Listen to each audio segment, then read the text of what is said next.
حاولتي تنتحري قبل؟ اي الله يعطيك العافية. زين شو عندك؟ قولي يلا.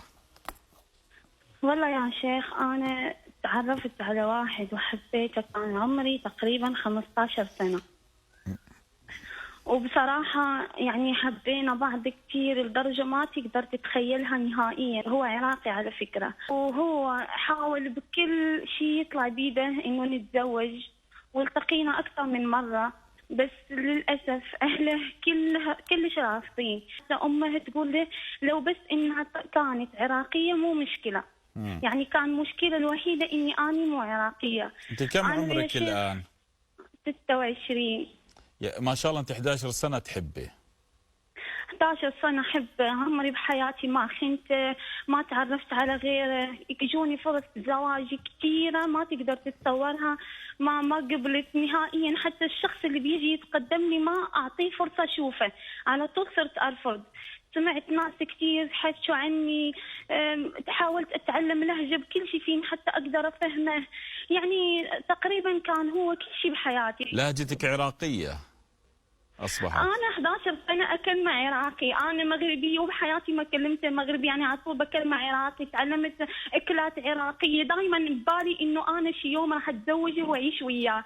تعلمت طبخ عراقي، بتفرج على برامج عراقية حتى يعني اللهجة تصير مفهومة، أقول شي يوم لو عشت معه ما ألاقي مشكلة بالتواصل. يعني حاولت أخلي نفسي إنه يفتخر فيني، يعني صرت مهندسة، سويت مدرسة خاصة بي، يعني طموحة كثير. كل سبب واحد، هالشي كله له سبب واحد، إنه يوم هو يتزوجني أو يحكي الأهل عني يحكي بافتخار، بس ولا شيء نفع. واكثر شيء خلاني يا شيخ انا احب هالولد واعشقه، انه بحياته كلها ما حاول انه يلمس شرفي او يكلمني بشغلات مو زينه، يعني ماني عارفه شنو اقول لك، بحياتي كلها ما حقدر الاقي مثله. الحين من يوم 23 بهالشهر افترقنا، يعني راح امه راح تخطب له. انا عايشه ماني عارفه شنو احكي لك، يعني ماني عارفه اعيش، ماني عارفه اكل، لا اشرب، لا بنام، بالليل بضل كذا عيوني صاحيه ما انام نهائيا.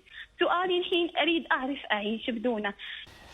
حلك ما هي حل شرعي. هو وافق على خطوبة الفتاة الثانية؟ اي. وأمها رافضتك رفض قطعي؟ اي. زين، أنا لن أعطيك جوابا، أنا أريد أسمع من الشباب. عندي في الاستوديو شباب عزاب كثر.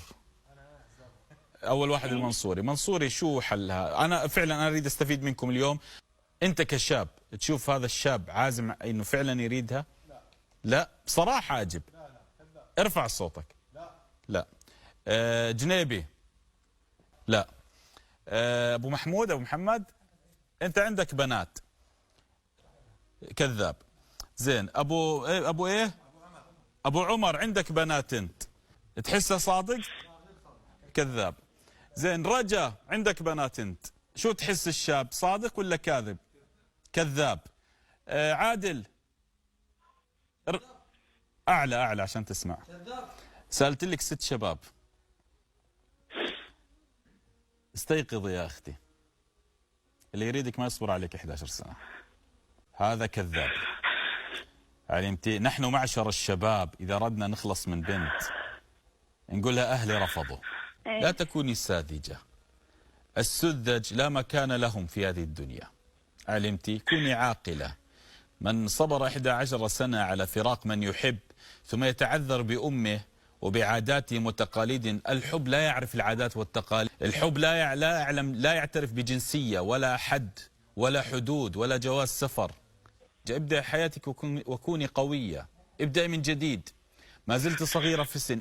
اجعليه يندم 1000 مرة أنه تركك، أفضل من أن تندمي 1000 مرة أنه هو تركك.